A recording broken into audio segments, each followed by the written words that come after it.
Welcome to your weekly intuitive tarot reading. Before you head off, guys, if you wouldn't mind, please do hit the like button, leave me a comment and hit the subscribe button. It really does help the channel. Don't forget that you can find me on Facebook, Instagram and on TikTok. All those links are down below, including the link to my website should you want to arrange a personal reading or healing for yourself or learn tarot with me through my immersive Learn Tarot journey. I am wishing you so much love and magic for the week ahead. Let's get across to your reading. Gemini, welcome to your weekly intuitive tarot reading for October 4th through to the 10th. Let's take that one. Hope you're doing really well, Gemini. Let's see what may be on the cards for you. Got the Work Your Light Oracle here. I'll then be moving to the Moonchild Tarot for a lead tarot energy. And today I'm using the Rider-Waite and the Star Child Tarot for the tarot positions. Okay, first one out. Unbound. Releasing soul patterns, contracts, past lives. Yeah, I mean, you know, the people we interact with, the places, we leave an energy imprint there. We leave an energetic cord or connection to those things. And sometimes, you know, we find it difficult to break that. And sometimes that has us either carry the energy of that person, that place with us, has us repeat a similar cycle. So what do you need to let go of from the past that you feel like you're still carrying, still tied to? Trust your path. If you knew you'd be supported, Gemini, what would you do? If maybe money wasn't an issue, or if the limitations that you put up weren't there, you felt like all the conditions were right, what path would you walk? Saying to trust your path, you might have already started. And I see this kind of gateway, this kind of portal. Maybe you're getting close to some kind of point of transformation, transition. Okay, getting out your lead tarot energy. And it's the Five of Wands. Okay, well, this can be an energy of conflict. Maybe you have been feeling conflicted about your path, about maybe what you need to let go of the past. Maybe you've been attracting cycles of conflict. If it's not that, for me as a reader, the Five of Wands is this energy of leaky energy. Where are you spending your energy where it's just not giving you the returns, or that it's actually giving you that kind of abrasive energy back?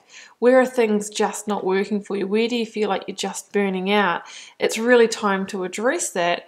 At a number 5, this is a point of change. It's the decisions that you make now, Gemini, that are really going to determine what number 10 you arrive at. And of course, we want to arrive at the 10 of Cups or the 10 of Pentacles. I've got the King of Pentacles in your recent past. It's usually Taurus energy for me. The Court cards or the People cards can be people that you're dealing with. They can also be characteristics within yourself that you may need to integrate. Yeah, got the Nine of Swords here, guys. There has been some stress and tension. Could be around money or work. Oh, 10 of Pentacles. That's what we want to see though, guys. That's what we want to see. Queen of Cups at the bottom of the deck. Yeah, I'm kind of feeling like there's been financial stresses here. Maybe some conflict over money. 5 of Swords and 10 of Swords here.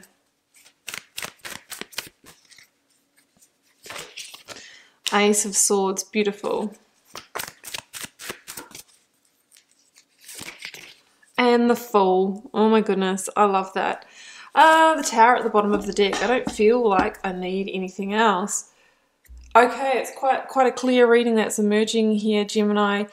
You've had a Tower moment, clearly. I feel like it definitely involves money or your work situation. So, for example, some of you could have lost a job. It could have been quite swiftly with the Tower energy here. Could have been as a result of, you know, what we've been journeying the last couple of years. It could have been a sudden loss of a job, or a sudden debt situation that's been put upon you. Obviously, we've been in really unprecedented times and circumstances, and that has happened to a lot of people. Some of you, I feel, this King of Pentacles here could be, it could be your boss, your mentor, your manager at work. That could have been the one that, you know, imposed this on you or told you about this news. You may also have had a relationship dissolve with the King of Pentacles, and that has resulted in some financial stresses and worries as well. That's what I'm feeling. And with that Ten of Swords, you know, there is a sense of being betrayed or deceived in some way. So you might have felt like, oh, I didn't see this coming. You know, you've known about this for a while. Now you're just putting it on me, that kind of energy. But the Ten of Swords is an ending that is really final. Generally, there's no going back between this and the Tower. I feel like this is ultimately, I know it doesn't seem like it now, but ultimately is a blessing in disguise. It's going to lead you somewhere far more stable. And whenever the Tower comes into the reading, there is a sense of it being unstable in some way, or not meant for you, or you've outgrown it, or it's misaligned in some way. That's what I'm really feeling. For some of you, this could have been real estate as well, some kind of loss with a property, you know, maybe a property that you owned that you've had to sell, or something like that with the King of Pentacles also. Five of Swords can indicate like a conflict energy. There could have been fights over money, over real estate, or something like that. But the Five of Swords is also this energy of knowing when to walk away, right? Knowing when it's just not a win-win situation. Maybe it's just it wasn't worth fighting for. When this person said, okay, we're going to need to let you go, or I'm ending this relationship, you've known that it's not worth fighting for. There's a sense of like, you know that you'll get that justice in due time. So that's what I'm seeing here, guys. It has impacted your abundance in some way, or your sense of security, stability, or home. And I think that is why there is the stress, that you've really been sitting in the stress for now, Gemini. The Nine of Swords, of course, is when we feel like everything's stacked against us. Like, how am I going to get out of this situation? How am I going to rebuild from this? You know, being kept up at night, you know, all of the insomnia, the depression, anxiety, all getting on top of you. However, the breakthrough is coming. This is the week that you could get the breakthrough, that idea, that inspiration, that aha moment or epiphany for how to navigate through this, right? This could also be some kind of communication that either you initiate or somebody has with you, that leads to some kind of victory. That maybe it's an offer of a job or something, because we've got the Fool here, and that's a fresh new start. I feel like someone is going to, there's going to be a communication, and you're either going to get whatever the thing is that you are needing. Is it a home? Is it a job? Whatever that is, it a loan of money or something like that? It's going to come out of this communication, and it's going to set the path for far greater stability than what you had, what you've lost here, right? And when this comes in, whatever this is, you're being asked to trust the path, right? To accept it, you know, gratefully and graciously, and move towards it, right? And it's really going to start balancing things out for you. So the Ace of Swords, it's an ace, it's number one, it's a new beginning, it's a fresh start. Often it comes through either like a mental aha moment, or intuition, or communication with someone. So if there is someone you're thinking about reaching out to for help, or just to, you know, have a chat, then absolutely do that. In the outcome, I've got the Fool. It's called Starseed in this deck, the Queen of Cups, and the Ten of Pentacles. Emperor is revealing over there as well.